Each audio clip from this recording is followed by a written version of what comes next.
Hello everybody, hi, this is Greg. I just want to talk to you really quick about the thing I just heard about regarding Space Force. I wanted to let you know that pretty much I was in the process of putting together another Flat Earth video, and what I wanted to just say real quick was this Space Force thing is in line with everything us Flat Earthers have been saying.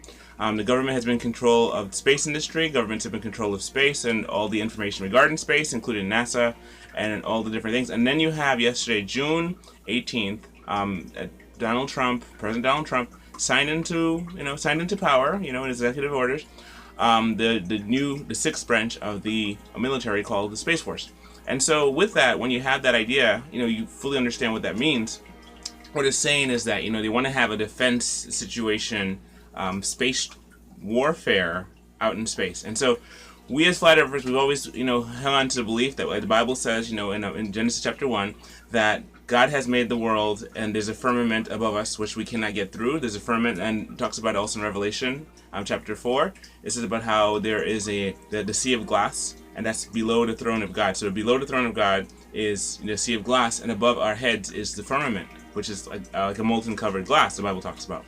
Now, Tower of Babel, they tried to break through or try to get up. They tried to build a tower high enough to get there, and God confounded the languages. So I've always had the thought that, here they are trying to do something that we should never have tried to do in the first place, trying to get into space, because space, there is no space, there's no outer space, because the Bible talks about how there's waters below, and the firmament separates the waters above from the waters below. There's waters above the firmament, there's waters below the firmament. The waters below the firmament, we have the air, the clouds, we have the oceans.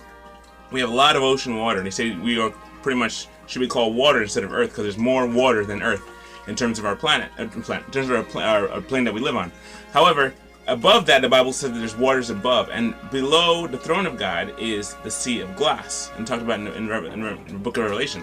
Anyway, long story short, what I want to say is that this works along with the common agenda of the whole thing of aliens and how alien invasion and how we flat earthers tried to warn the world first. I want you to know that the whole thing, if science can tell you that you are on a spinning ball and that you're not in the center of God's eye, and that the stars and the sun and the moon, they're out there and we're revolving around them, as opposed to the sun, moon, and stars revolves around us, as we being the biggest thing in the universe, and we being in a dome, we under a dome, a flat, stationary, motionless earth, like the Bible says it is, on pillars, on a base, set, not moving, and the sun, moon, and stars moves around us, seen evident when God stopped the sun and moon from moving in the book of Joshua.